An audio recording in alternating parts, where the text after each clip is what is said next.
Welcome to MediJE classes. This is first lecture of 12th physics. Chapter का नाम है current electricity. Okay, तो start करते हैं हम करंट के बेसिक इंट्रोडक्शन से. ठीक है, देखते हैं कि करंट क्या होता है, इसके क्या क्या प्रॉपर्टीज होते हैं. So what is electric current? Electric current का मीनिंग क्या होता है? जनरली हम बोलते हैं कि the rate of flow of electric charge is called current. Okay, यानी अगर चार्ज किसी यूनिक डायरेक्शन में, ठीक है, किसी यूनिक डायरेक्शन में मूव करता है तो वो करंट बनाता है. That is the part of electrodynamic. अभी तक हमने जो पढ़ा chapter 1 and 2, that is the part of electrostatics. Current is a part of electrodynamics. तो बेसिक सिंपल डेफिनेशन इसका होता है कि दी rate of flow of electric charge, the rate of flow of electric charge in unique direction is known as current. okay, unique direction इसलिए क्योंकि अगर charge का random movement हुआ तो एक का चार्ज दूसरे के, एक का करंट दूसरे के करंट को कैंसिल कर देता है. ठीक है, यहीं से एक सिंपल क्वेश्चन आता है कि जो आपके जनरली जो कंडक्टर्स होते हैं उसके पास में large number of free electrons होते हैं. ओके, तो large number of free electrons होते हैं और ये फ्री इलेक्ट्रॉन्स बैठा हुआ नहीं रहता है, ये मूवमेंट करता रहता है. तो घर में जितने भी आयरन की चीज़ें हैं या कॉपर की चीज़ें हैं उसमें large number of free electrons हैं और वो हमेशा मूव करता रहता है. तो जब तक हम बैटरी नहीं लगाते हैं तो फिर जो आयरन की चीज़ें ऐसे मान लो ग्रिल है, रेलिंग्स है, उसमें करंट क्यों नहीं होता? बिकॉज करंट चार्ज तो उसमें ही मूव कर रहा होता है. तो उसका सिंपली रीज़न होता है कि जब हम एक्सटर्नल फील्ड नहीं अप्लाई करते हैं, इन that condition the movement of electrons जो होते हैं वो रैंडम होता है. यानी 10 इलेक्ट्रॉन लेफ्ट जा रहा है तो 10 इलेक्ट्रॉन राइट जा रहा है, तो एक दूसरे के इफेक्ट को कैंसिल कर देता है. इसलिए बोलते हैं कि अगर किसी कंडक्टर में, ठीक है, किसी कंडक्टर में कोई चीज़ अगर यूनिक डायरेक्शन में मूव कर रहा है, यानी सारे के सारे जो इलेक्ट्रॉन्स हैं वो अगर यूनिक डायरेक्शन में मूव करता है तो उसके कारण से करंट बनता है. दैट्स वाई एक वर्ड हमने ऐड कर दिया कि rate of flow of charge in unique direction is known as electric current. Okay, now इसको डिनोट किसे करते हैं? तो it is denoted by symbol of capital I. ऐसा है कि नहीं कि स्मॉल आई से इंडिकेट नहीं कर सकते, स्मॉल आई से भी इंडिकेट होता है, बट इन जनरल जो ये करंट है उसको हम कैपिटल आई से इंडिकेट करते हैं. ओके, नाउ एक और चीज है कि करंट के पास डायरेक्शन भी है, मैग्नीट्यूड भी है, लेकिन फिर भी करंट एक स्केलर क्वांटिटी है. ठीक है, करंट के पास में डायरेक्शन है. कैसे? Always flow from positive to negative, that is direction. Magnitude 10 ampere, 5 ampere, 15 ampere, ये क्या आपका मैग्नीट्यूड है, even if it is a scalar quantity. Reason क्योंकि स्केलर ये वेक्टर क्वांटिटी होने के लिए बेसिकली 3 चीजों को फॉलो करना पड़ता है. It should be magnitude, it must have direction, and the most important thing is it must follow the triangle law of vector addition. तो करंट के पास मैग्नीट्यूड भी है, डायरेक्शन भी है, बट ये triangle law of vector addition को follow नहीं करता है. ठीक है, that's why it is a scalar quantity. So it is a scalar quantity, that is triangle law को ये फॉलो नहीं करता है. That's why. नाउ करंट भी बहुत सारे टाइप्स के होते हैं. Microscopic current, macroscopic current, transient current, nerve current. ठीक है, बहुत सारे टाइप्स के करंट होते हैं. ठीक है, एटम, अब इसको हम डिटेल में कॉम्पिटिटिव सेक्शन में पढ़ेंगे कि जनरली अब जैसे थंडरिंग से लाइटनिंग होता है, तो लाइटनिंग से जो आपका लाइटनिंग में क्या होता है, बेसिकली निगेटिव चार्ज होता है. जो क्लाउड लाइटनिंग होता है तो उसमें that is the part of large number of negative charge. ठीक है, जो थंडरिंग होता है तो उसमें अप्रॉक्सीमेट 1/10⁻⁴ एम्पियर का करंट प्रोड्यूस होता है, यानी 10,000 एम्पियर का करंट प्रोड्यूस होता है. ठीक है, अगर किसी मेथड से इसको स्टोर कर ले तो फर्दर इसका हम यूज कर सकते हैं। और एक और भी चीज़ है कि आपने देखा होगा कि टावर्स वगैरह में जो बड़े बड़े टावर्स होते हैं, जैसे बुर्ज खलीफा हो या कोई भी बड़े बड़े टावर्स होते हैं, उसके जो सबसे हाइट पे सबसे ऊपर में आयरन का रॉड लगा होता है। कोई भी टावर हो, मंदिर वगैरह में भी ये त्रिशूल का किसी पे तो किसी और चीज का सिंबल लगा होता है, ठीक है। उसके पीछे रीजन क्या है कि ये जो आयरन का रॉड होता है ये आपका ग्राउंडेड होता है, चाहे वो कितना ही बड़ा बिल्डिंग क्यों ना हो। तो जब ये निगेटिव चार्ज इसके नियर बाय आता है तो ये मेटालिक है, मेटल में जनरली क्या होता है पॉजिटिव चार्ज, यानी ये निगेटिव चार्ज के कारण से ये पॉजिटिव चार्ज हो जाता है। तो ये जो निगेटिव चार्ज है वो पॉजिटिव चार्ज से क्या होगा अट्रैक्ट हो जाएगा और ये अट्रैक्ट करके क्या करेगा इसको ग्राउंड कर देगा। तो कभी भी ऐसे बिल्डिंग्स जहाँ जिसके ऊपर ये इलेक्ट्रिक रॉड लगा होता है और वो ग्राउंडेड है, ऐसे पे अगर थंडरिंग होता भी है, लाइटनिंग होती भी है तो आसपास के लोगों को इफेक्ट नहीं होता, क्योंकि सीधे इसको क्या करता है आपका ग्राउंड कर देता है, ठीक है। This is called transient current, क्योंकि ये मोमेंटरी करंट होता है एक मोमेंट के लिए, ठीक है। ऐसे हमारे बॉडी में भी करंट होता है, हमारे बॉडी में नर्व्स में, हमारे ब्लड में क्या होता है आयरन्स होते हैं, कंडक्टर्स होते हैं, तो उसके कारण से भी करंट फ्लो होता है और हमारे बॉडी में हमेशा ही 1 माइक्रो एम्पियर का करंट हमेशा ही फ्लो करता रहता है। उसके अलावा भी डिफरेंट टाइप्स के माइक्रोस्कोपिक मैक्रोस्कोपिक करंट्स होते हैं, हम डिटेल में पढ़ेंगे कॉम्पिटिटिव पार्ट में, इसमें नहीं है, ओके। नाउ कि ये तो निकल गया आपका करंट हो गया, इसका यूनिट क्या होता है, तो यूनिट ऑफ करंट जो ऐसा यूनिट है दैट इज आपका होता है ampere, that is denoted bye, इसके अलावा एक सीजीएस यूनिट भी होता है स्टैट एम्पियर, ओके। नाउ अब करंट है तो दो टाइप का हो सकता है, एक वेरिएबल करंट, एक फिक्स करंट। वेरिएबल करंट का मतलब हुआ कि जिसमें अलग अलग टाइम पे कंडक्टर में अलग अलग करंट हो, that is called the variable current, ठीक है। जैसे मान लीजिए कि ये इलेक्ट्रिक वायर, सॉरी ये वायर है, कंडक्टर है, अब इसमें करंट कितना होगा 0, इसके साथ हमने बैटरी लगाया, तो बैटरी लगाया तो ये हो सकता है कि पहले 0 करंट था, अब बैटरी करेगा धीरे धीरे करंट फ्लो करवा के इसका करंट क्या होगा बढ़ेगा, और एक टाइम के बाद में इसमें करंट क्या होगा फिक्स होगा, जिसको हम स्टेडी करंट बोलते हैं। तो ऐसा करंट जो टाइम के साथ वेरी करे that is known as variable current, and ऐसे करंट को फाइंड करने के लिए हम यूज करते हैं इंस्टैन्टेनियस करंट का फॉर्मूला, ठीक है। तो पहले देखते हैं what is instantaneous current. Instantaneous current, instantaneous का मतलब होता है कि हम तब निकालते हैं जब current time to time vary करता है, एंड इंस्टैन्टेनियस करंट का फॉर्मूला होता है I equal to dq upon dt, that is change in time, sorry change in charge with respect to time is known as current. This is the instantaneous. इससे बहुत सारे questions आते हैं, ठीक है, जैसे electric field and electric potential पे based question आते हैं, ऐसे ही इस पे भी क्वेश्चन आते हैं। मैं एक दो टाइप के क्वेश्चन दिखा दूं जो कि ऐसे क्वेश्चन एनसीईआरटी में अक्सर पूछे जाते हैं। तो इस पे बेस्ड क्वेश्चन कैसे आते हैं, सिंपल होता है कि इस पे क्वेश्चन से आएगा, जैसे मान लीजिए कि चार्ज का वैल्यू दे रखा है आपके पास में 5t² + 6t, किसी सर्किट में या किसी वायर में चार्ज टाइम के साथ ऐसे वेरी करता है। Find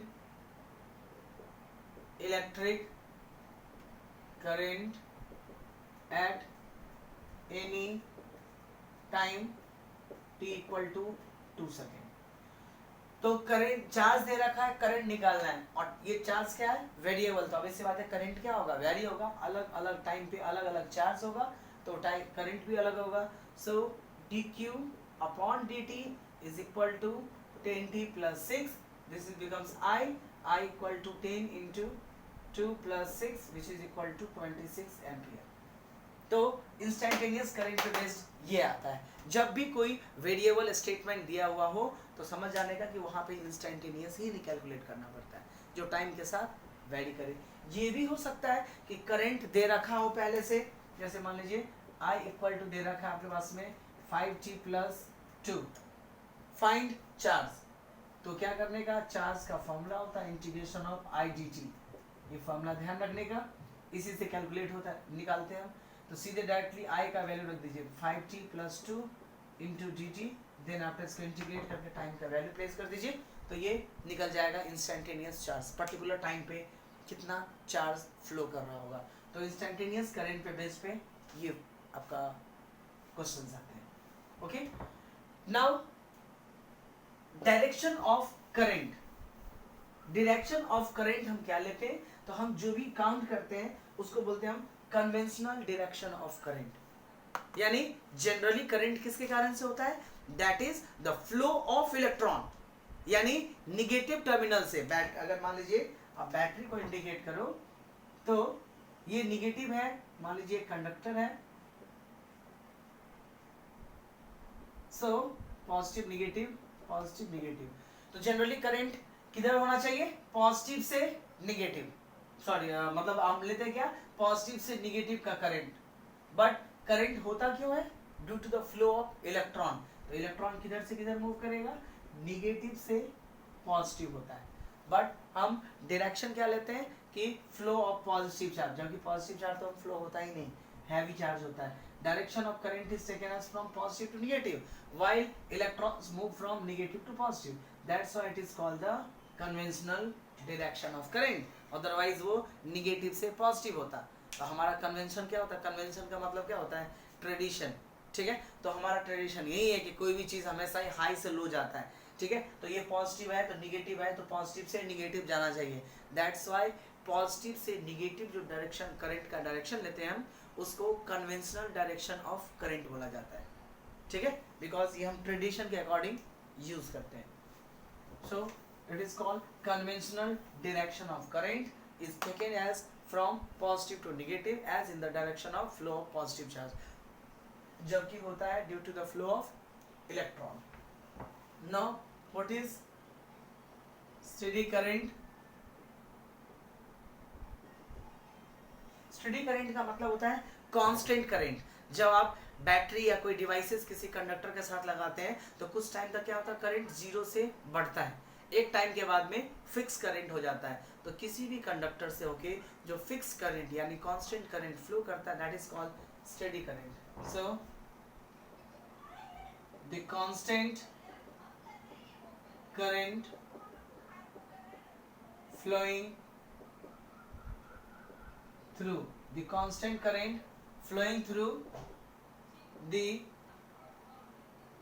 conductor is known as, the constant current flowing through the conductor is known as a steady current. This is known as a steady current, यानी ये कांस्टेंट करंट होता है। इसका फॉर्मूला लेते हैं हम, चार्ज फिक्स होता है, टाइम भी फिक्स होता है, that is q upon t।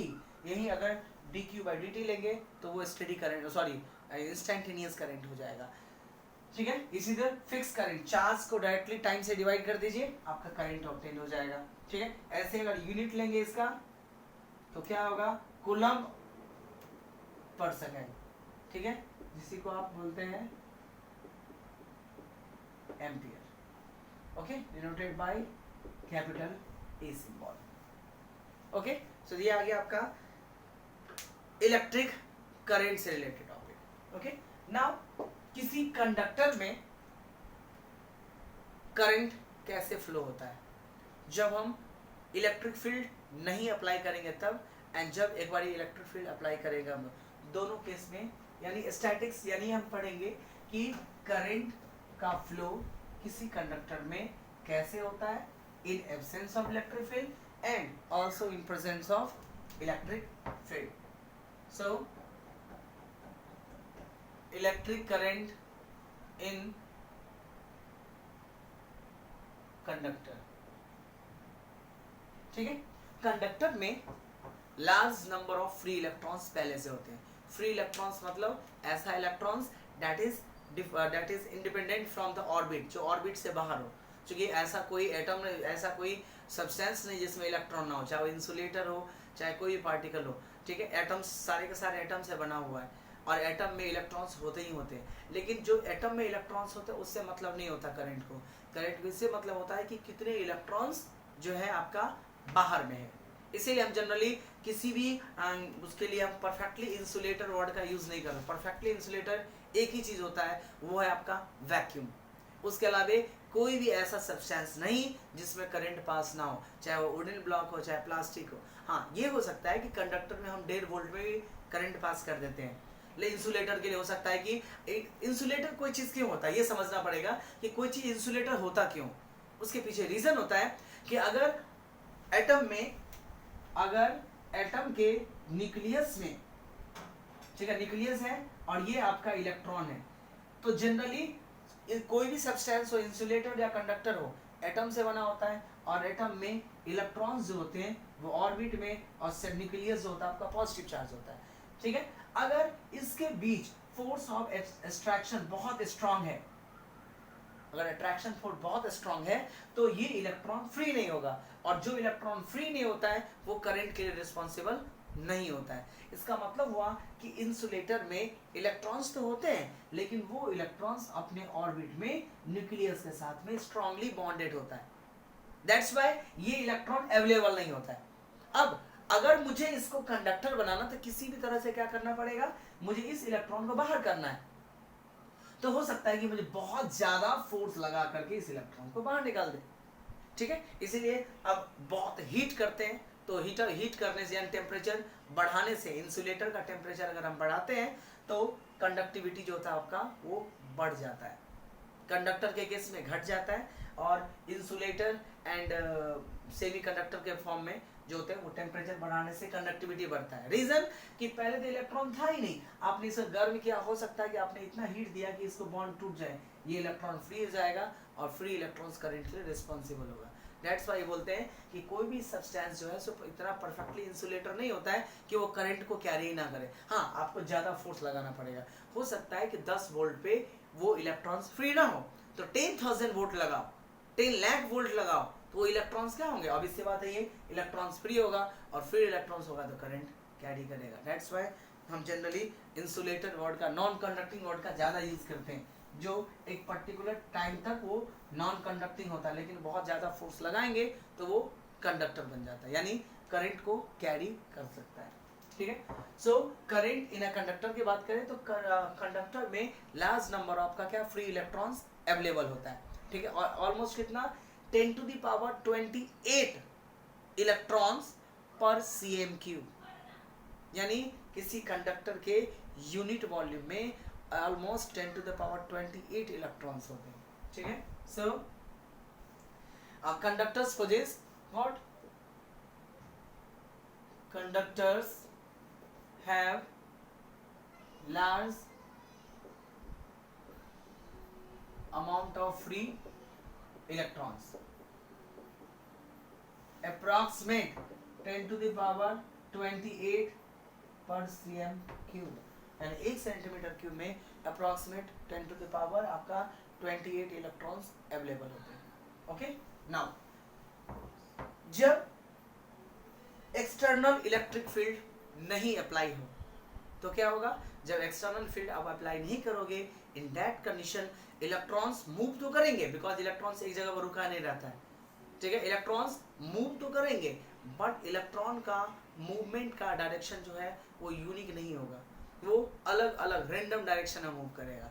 इसके कारण से होगा क्या कि मान लो कि 10 इलेक्ट्रॉन राइट गया तो करंट बनेगा, चूंकि इलेक्ट्रॉन मूव किया तो करंट बनेगा।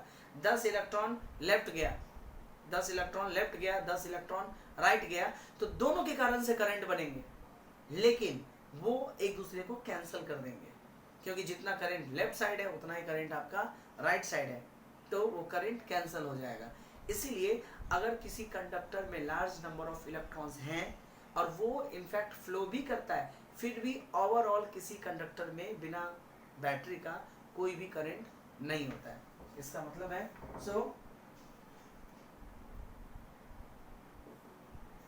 इन कंडक्टर्स, ठीक है, इन conductors in absence of external electric field, ठीक है, in absence of external electric field क्या,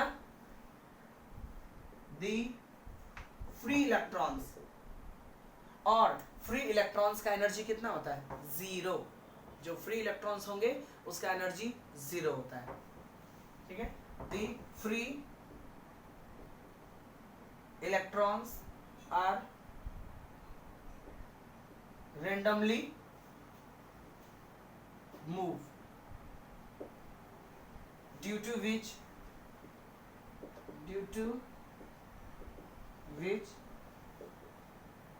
they cancel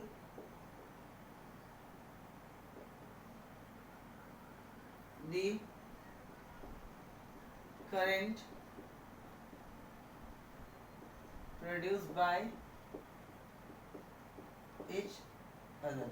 Hence कंडक्टर में बिना किसी एक्सटर्नल फील्ड मतलब बिना किसी बैटरी का कोई भी करंट नहीं होता है। इलेक्ट्रॉन के मूवमेंट के बावजूद भी कोई करंट नहीं होता है। क्यों? हाँ, इंडिविजुअली लेवल पे लोगे कि कंडक्टर्स के जो पार्टिकल्स है उसके पास करंट है कि नहीं, तो करंट होगा, बिना बैटरी का भी करंट होगा, बट ओवरऑल कंडक्टर के पास में आपका कोई करंट नहीं होगा, ठीक है। So by each other.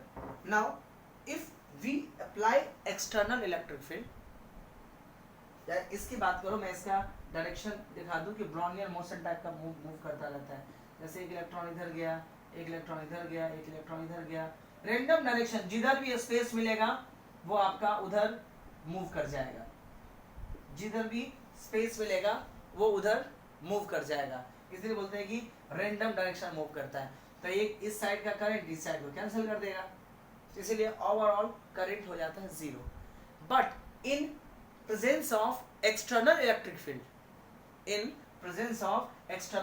Field, यानी मैं अगर इसी चीज को बैटरी से कनेक्ट कर दूं, मान लीजिए कि बैटरी भी इलेक्ट्रिक फील्ड अप्लाई करता है, पॉजिटिव निगेटिव टर्मिनल, तो ये सारे के सारे जो इलेक्ट्रॉन्स हैं ये निगेटिव है, इलेक्ट्रॉन्स का मूवमेंट क्या होता है आपका इस डायरेक्शन में, तो ये सारे के सारे जो इलेक्ट्रॉन्स हैं वो एक फिक्स डायरेक्शन मूव करेगा, किधर, इधर।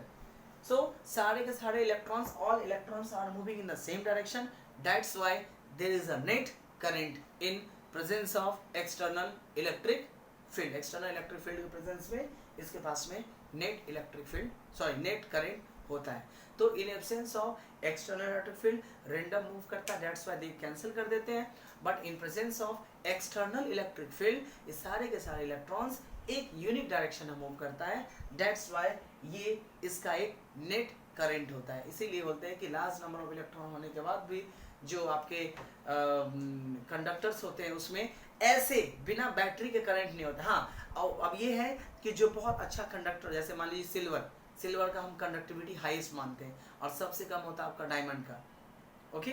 तो सिल्वर का कंडक्टिविटी बहुत हाईएस्ट होगा, इसका मतलब हुआ कि बहुत लो वोल्टेज पे 1.5 वोल्ट 1 वोल्ट वोल्टेज पे भी वो क्या कर सकता है, उसमें करंट फ्लो करवा सकता है, बिकॉज दैट फोर्स यानी जिसको ईएमएफ बोलते हैं, that is sufficient to move the electrons in a unique direction, ठीक है। जितना अच्छा कंडक्टर होगा उतना लो पोटेंशियल में करंट फ्लो हो सकता है उसमें, ओके। नाउ अब कुछ टर्म्स आते हैं जो करंट के लिए रिस्पॉन्सिबल होता है, उसी में एक टर्म्स है ड्रिफ्ट वेलोसिटी, जिसका derivation board point of view से बहुत इंपॉर्टेंट है, आगे आएगा। What is drift velocity?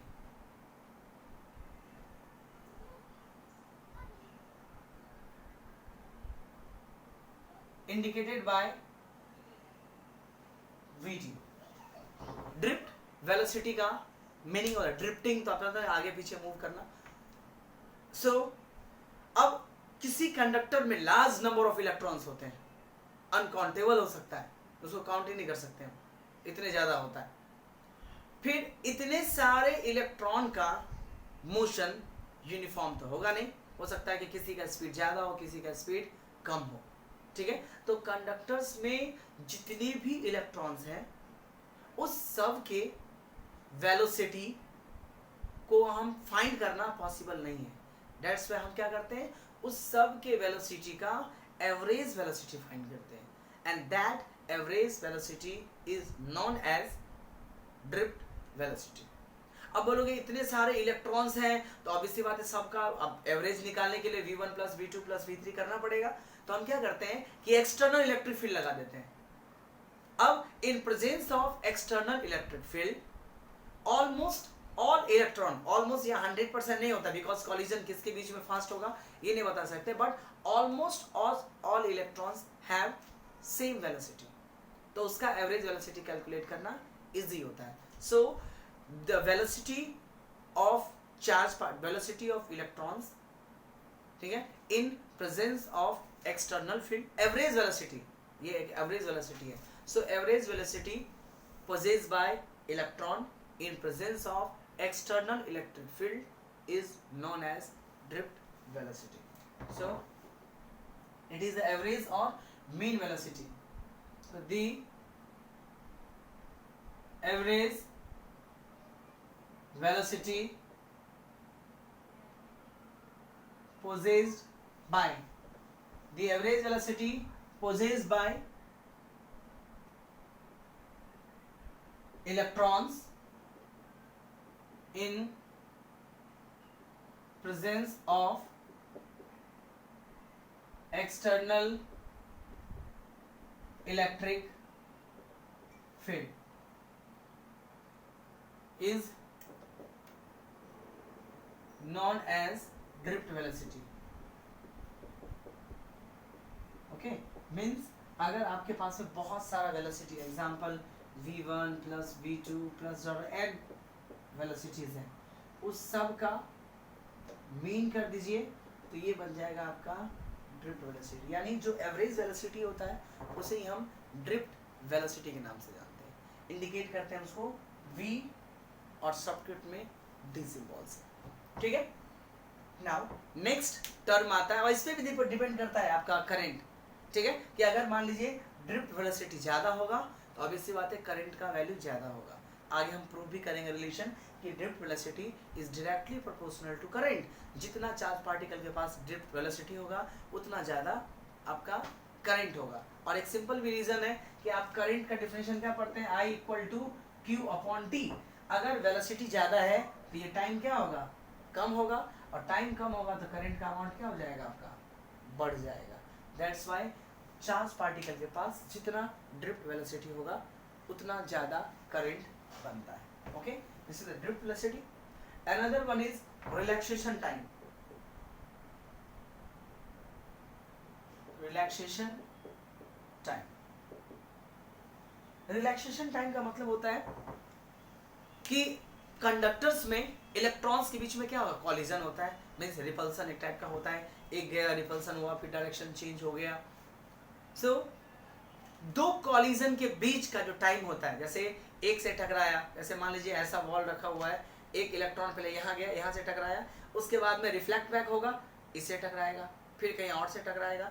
तो दो कॉलिजन के बीच जो टाइम होता है उसको हम रिलैक्सेशन टाइम बोलते हैं. यानी ऐसा टाइम जिसमें कोई भी कॉलिजन परफॉर्म नहीं हो रहा.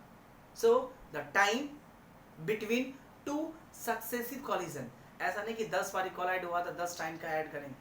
सो time between two successive collision, यानी एक के बाद जो दूसरा होता है, is known age relaxation time. The time interval between two successive collision is known as relaxation time. It is known as relaxation time. Okay, दो collision के बीच में जो होता है उसको बोलते हैं हम relaxation time. ओके, सक्सेसिव होना चाहिए, नहीं एक के बाद दूसरा. अब जो इलेक्ट्रॉन का डिस्ट्रीब्यूशन होता है वो यूनिफॉर्म हो ऐसा भी जरूरी नहीं है. हो सकता है कि एक इलेक्ट्रॉन मूव करे, तुरंत दूसरा इलेक्ट्रॉन आ जाए, उससे कोलाइड करेगा, फिर काफी टाइम के बाद दूसरा कोलिजन करे. यानी ऐसा नहीं होता है कि एक से टकराने के बाद दूसरा उसी टाइम में टकराए, तीसरा टकराए. यानी कोलिजन का जो आपका डिस्टेंस है वो यूनिफॉर्म नहीं होता है. ठीक है, कोई दो इलेक्ट्रॉन्स जल्दी कोलाइड करेगा, कोई इलेक्ट्रॉन्स काफी टाइम बाद कोलाइड करेगा. इसका मतलब हुआ कि इलेक्ट्रॉन्स के लिए एक इलेक्ट्रॉन ही की बात करो तो एक इलेक्ट्रॉन्स का कोई एक रिलैक्सेशन टाइम नहीं होगा. ठीक है, कोई जल्द वही इलेक्ट्रॉन्स किसी से जल्दी टकराएगा, फिर बाद में टाइम ज्यादा लगेगा, ठीक है, क्योंकि सिर्फ आइडियल कंडक्टर मानेंगे तो मानेंगे कि उसमें यूनिफॉर्म है या उसका रेजिस्टेंस, आइडियल कंडक्टर का रेजिस्टेंस जीरो मानते हैं। लेकिन जनरली जो रियल लाइफ में अवेलेबल है उसमें एक इलेक्ट्रॉन हो सकता है कि बहुत जल्दी टकराए, उसके बाद में कोलिजन के बाद टाइम लगे उसको कोलाइड करने में। तो इसीलिए हम जनरली रिलैक्सेशन टाइम नहीं करते, जब हम यूज करते हैं किसी फॉर्मूला में तो हम एवरेज रिलैक्सेशन टाइम का यूज करते हैं, यानी जितने भी रिलैक्सेशन टाइम है उसको सम करो, उसके नंबर से डिवाइड कीजिए, that will give the mean of relaxation time, that is known as average relaxation time. और जितने भी फॉर्मूले हम अगर यूज करेंगे उस सब में हम एवरेज रिलैक्सेशन टाइम का यूज करते हैं, बिकॉज कॉलिजन एक या दो नहीं होता, इनफाइनाइट कॉलिजन पॉसिबल है। सो उसके बाद का जो टॉपिक है वो आपका average relaxation time, average relaxation time. Average relaxation time क्या होता है? The average of relaxation time of electrons. The average of relaxation time of electron is known as what? Average relaxation time. Average relaxation time. इसको हम average relaxation time के नाम से जानते हैं। अब assume कि देखिए relaxation time को tau सिंबल से इंडिकेट करते हैं, यानी कम से कम हम जो एवरेज रिलैक्सेशन टाइम है उसको हम टाउ से इंडिकेट करते हैं। टाउ वही टाउ जो हम टॉर्क के लिए यूज करते हैं। तो मान लीजिए कि रिलैक्सेशन टाइम को हम T1 T2 T3 से इंडिकेट करते हैं, T1 प्लस T2, ऐसे मान लीजिए कि n रिलैक्सेशन टाइम है, उसका मीन ये हो गया, एंड इसके मीन के बराबर ये होता है आपका average relaxation time, that is tau equal to T1 plus T2 plus T3 divided by जितना भी n टाइम है divided by n। So mean of relaxation time is known as average relaxation time. Okay, now अब हम derive करेंगे relation between drift velocity and relaxation time में क्या relation है, या अगर रिलैक्सेशन टाइम ज्यादा हो तो ड्रिफ्ट वेलोसिटी पे क्या असर पड़ेगा, ठीक है, रिलैक्सेशन टाइम कम होगा तो ड्रिफ्ट वेलोसिटी पे क्या फर्क पड़ेगा, बिकॉज रिलैक्सेशन टाइम भी से भी करंट डिसाइड होगा कि वो ज्यादा होगा या कम होगा। तो अभी रिलेशन डिराइव कर लेते हैं ड्रिफ्ट वेलोसिटी एंड आपके रिलैक्सेशन टाइम के बीच में। सो relation between drift velocity that is Vd and tau, Vd and tau के बीच में देखिए क्या रिलेशन होता है। सो अगर किसी कंडक्टर के क्रॉस अगर मैं इलेक्ट्रिक फील्ड लगाऊं तो इलेक्ट्रॉन पे कितना चार्ज फोर्स लगेगा। So if an electric field is applied across a conductor, अगर मैं इलेक्ट्रिक फील्ड लगाऊं across a conductor, the force acting on electron can be given by, force का वैल्यू हो जाएगा F is equal to minus of E vector, जहां पे E electric field जो apply किया है वो, एंड E है charge of electron, and vector form लिखते हैं तो माइनस सिंबल आपको इसलिए इंडिकेट करना पड़ेगा बिकॉज इलेक्ट्रिक फील्ड जिस डायरेक्शन में होता है इलेक्ट्रॉन पे फोर्स उसके ठीक अपोजिट डायरेक्शन में लगता है। अगर electric field left to right है तो electron will move from right to left, that's why it is negative symbol, ठीक है। तो इलेक्ट्रिक फील्ड के टर्म में यानी इलेक्ट्रिक फील्ड जितना फोर्स लगाएगा that is given by this, ठीक है। एंड फोर्स का कोई एक फॉर्मूला होता नहीं है, हम Newton formula F equal to ma से फोर्स डिराइव कर सकते हैं, ठीक है। तो दूसरा देखते हैं, मान लीजिए ये क्वेश्चन 1 है। Now if m is mass of electron, ठीक है, m is mass of electron, a is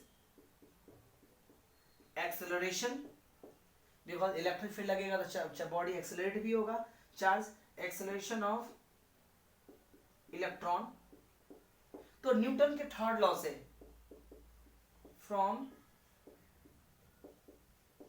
Newton, sorry third law ने, सेकेंड लॉ क्या कहता है, फोर्स का value that will be equal to mass into acceleration, F equal to ma के बराबर होगा। अगर मास और एक्सेलरेशन पता है तो भी वो फोर्स यहाँ है और ये इलेक्ट्रिक फील्ड के टर्म में फोर्स है और ये दोनों के दोनों इलेक्ट्रॉन पे ही फोर्स है। तो मैं क्या करूंगा, इन दोनों फोर्स को कंपेयर कर देते हैं। सो कंपेयरिंग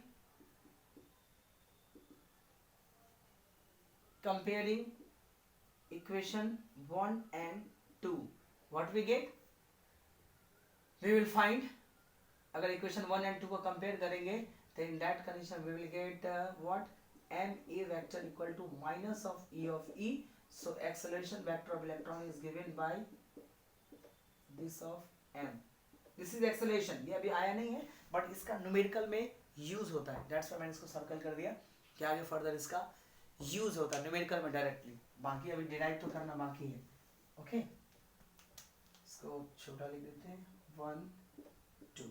ओके, नाउ अब ये एज्यूम कर सकते हैं कि बहुत सारे इलेक्ट्रॉन्स हैं, ठीक है, या एक ही इलेक्ट्रॉन्स कई बार कोलाइड करेंगे तो बहुत सारे इलेक्ट्रॉन्स हैं। तो एज्यूम कीजिए कि सारा का सारा रेस से स्टार्ट हुआ, अगर मोशन से स्टार्ट करेंगे तो u1 u2 लेना पड़ेगा, आप जो लेना चाहो ले सकते हो, ठीक है। Let v1 v2 dot dot vn are final velocities of electron. Similarly, tau 1, tau 2, tau n is relaxation time,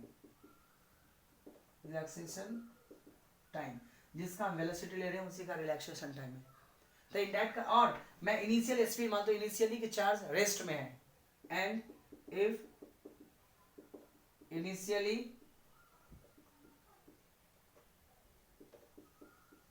electrons are in rest, अगर रेस्ट में नहीं होगा तो u1 u2 u3 भी लेना पड़ेगा। तो न्यूटन के फर्स्ट इक्वेशन ऑफ मोशन से क्या होगा, v1 equal to a tau 1, v2 equal to a tau 2, v equal to u plus at है, मैंने इनिशियली रेस्ट में मान लिया है, तो v2 equal to a tau 2, similarly vn equal to a tau n। now इस सब, अब ड्रिफ्ट वेलोसिटी निकालना है तो इस सब का क्या निकालना पड़ेगा, मीन, क्योंकि वेलोसिटी का मीन ड्रिफ्ट वेलोसिटी होता है। सो drift velocity is given bye v1 plus v2 plus vn upon n। Okay, अब v1 प्लस v2 सबका वैल्यू यहां से प्लेस कर दीजिए। So drift velocity is equal to a tau 1 plus a tau 2 a tau n divided by n। Now a common ले लीजिए यहां से, मैं स्टेप यहां लिख देता हूं। So drift velocity is equal to a common, tau 1 plus tau 2 plus tau n whole divided by n। Now इसको क्या बोलते हैं, tau 1 ये क्या है, रिलैक्सेशन टाइम का mean, that is equal to average relaxation time, जिसको हम लिख दिया tau। ओके, नाउ यहां से एक्सेलरेशन का वैल्यू, तो अगर मैं tau के vd के फॉर्म में लिखोगे तो ये दोनों के दोनों क्या हो जाएंगे, वेक्टर फॉर्म हो जाएंगे।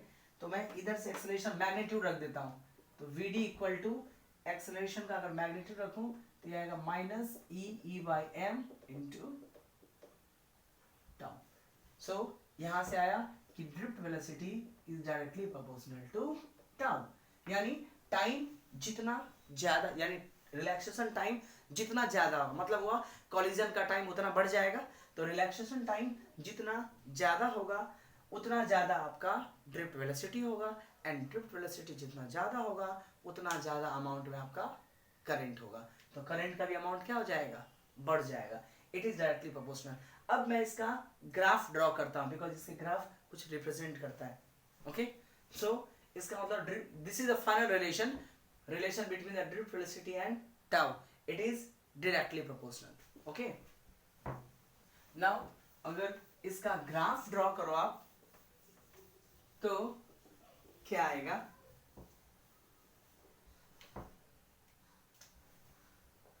सो graph of VD versus tau, ये डायरेक्टली तो प्रोपोर्शनल है, बट अब स्टैंडर्ड इक्वेशन क्या होता है स्ट्रेट लाइन का, y equal to mx plus C. ये कोई भी स्ट्रेट लाइन का सबसे सिंपलेस्ट इक्वेशन है। अगर ये कांस्टेंट जीरो हो इसका मतलब हुआ कि ये ग्राफ जो है वो हमेशा ही ऑरिजिन से पास होगा, ऐसा दिख जाए तो। अब इसमें m को बोलते हैं स्लोप, स्लोप का मतलब y axis upon x axis, लेकिन इस केस में स्लोप क्या आ रहा है आपका, निगेटिव। तो इसका मतलब हुआ कि ग्राफ स्ट्रेट लाइन तो होगा क्योंकि डायरेक्टली प्रोपोर्शनल है, बट स्लोप जो होगा वो निगेटिव होगा। ठीक है, और स्लोप निगेटिव लिखने के लिए आप डायरेक्टली क्या कर सकते हैं, ये ड्रिफ्ट वेलोसिटी ये टाउ, स्लोप निगेटिव करने के लिए आप इस क्वाड्रेंट में ना करके ये क्वाड्रेंट ले लीजिए। यानी आप जनरली स्ट्रेट लाइन ऐसे दिखाते हैं ना, तो ये भी स्ट्रेट लाइन है but with negative slope because angle ये मेजर होगा। So this is the graph of VG versus T with negative slope, and negative slope का वैल्यू क्या आएगा, this is what E by m acceleration. इसका मतलब हुआ कि drift velocity and relaxation time का अगर ग्राफ दिया हो और उससे एक्सेलरेशन निकालना हो तो डायरेक्टली इसका स्लोप फाइंड कर लेने का, तुरंत एक्सेलरेशन निकल जाएगा। ठीक है, स्लोप फाइंड कर लेने का क्या मतलब हुआ कि जैसे मान लीजिए इसी में ये वैल्यू दिया होता कि ये जो वैल्यू है वो 10 मीटर पर सेकेंड है and this time is given 5 metre, sorry 5 time है तो 5 सेकेंड।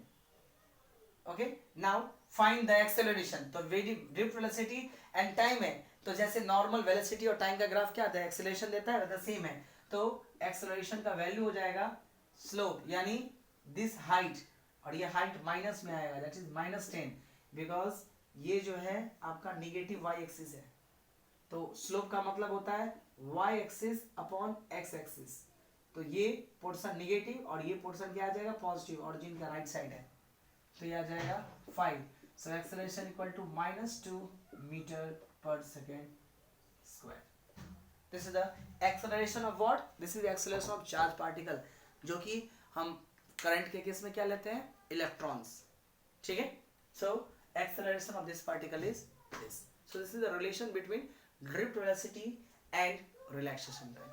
इसके अलावा इसमें बहुत सारे रिलेशन है, करंट ड्रिफ्ट वेलोसिटी के बीच रिलेशन है, फिर कंडक्टिविटी, रेजिस्टिविटी, जो केमिस्ट्री में भी जनरल इलेक्ट्रोकेमिस्ट्री में टॉपिक में आता है, वो सारे कुछ यहाँ पे आएंगे, बट ये फिजिकल मीनिंग के साथ, बिकॉज कई सारे जो टर्म्स है वो सब कुछ सेम है, लेकिन जो डिफिनीशन है वो फिजिक्स के अकॉर्डिंग, फिजिक्स में फिजिक्स के अकॉर्डिंग होता है, केमिस्ट्री में आपका केमिस्ट्री के अकॉर्डिंग होता है। तो ये था basic terms, this is the basic terms of current, because current का डिफिनीशन तो है, बट करंट को जनरेट करने के लिए, करंट को बनाने के लिए बहुत सारे फैक्टर्स काम आते हैं। एक फैक्टर्स कम हो जाएगा तो करंट का अमाउंट में चेंजेस आ जाएगा।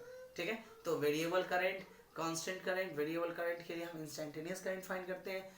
ठीक है, उसके अलावा इसमें टर्म बताया था माइक्रोस्कोपिक करंट, बताया था माइक्रोस्कोपिक करंट क्या होता है। तो देखिए करंट क्यों बनता है, due to motion of charge particle, यानी इलेक्ट्रॉन्स। एटम में इलेक्ट्रॉन्स होते हैं एंड दैट इलेक्ट्रॉन वो रेस्ट में नहीं होता है, that electrons are continuously revolving around the nucleus in its orbit, यानी एटम में भी इलेक्ट्रॉन्स मूव कर रहा है। ओके, और जहां भी इलेक्ट्रॉन मूव करेगा वहां करंट बनेगा। इसका मतलब हुआ कि एटम के ऑर्बिट में इलेक्ट्रॉन्स के मोशन के कारण से आपका बनेगा क्या, करंट। ठीक है, उस करंट को माइक्रोस्कोपिक करंट बोलते हैं, that is known as microscopic current, microscopic current. Okay, and दूसरा होता है आपका मैक्रोस्कोपिक करंट, जो जनरली जो कंडक्टर में हम मेजर करते हैं, जिसको हम देख सकते हैं कि चलो कंडक्टर है, उसमें चार्ज फ्लो हो रहा है, उसको हम मैक्रोस्कोपिक करंट बोलते हैं, मैक्रोस्कोपिक एंड माइक्रोस्कोपिक करंट। ठीक है, इसके अलावा हमने पढ़ लिया कि ट्रांजिएंट करंट, जो ठंडरी में, लाइटनिंग में जो इलेक्ट्रिसिटी प्रोड्यूस होता है, that is known as transient current. Nerves current, हमारे नर्व्स में जो करंट फ्लो करता है, that is which is equal to 1 micro ampere का। ठीक है, तो ये सब पोर्शन था आपका इस टॉपिक में। उसके अलावा आगे हम आगे पढ़ेंगे कि हम हमारा बॉडी जो है वो कितना करंट को झेल सकता है, क्यों हमारे बॉडी को स्मॉल से स्मॉल करंट भी हम डिटेक्ट कर पाते हैं, लेकिन वही है कि कितना हमारा बॉडी का कितना वोल्ट तक झेल सकता है, एक लिमिट होता है, उसके बाद अगर ज़्यादा वोल्टेज हुआ तो इलेक्ट्रिक शॉक से आदमी का डेथ हो सकता है। एक लिमिट तक हमारा बॉडी जो है उसको झेल सकता है बिकॉज ऑफ रेजिस्टेंस वैल्यू। ठीक है, ये सारे आगे के आगे जो रेजिस्टेंस वाला पार्ट है वो हम नेक्स्ट लेक्चर में कंटिन्यू करेंगे, और I equal to N E V D वहाँ से स्टार्ट करेंगे। I equal to N E V D is fourth board point of view, that is very very important. ठीक है, वो जनरली अल्टरनेट ईयर जो है पूछते हैं। ठीक है।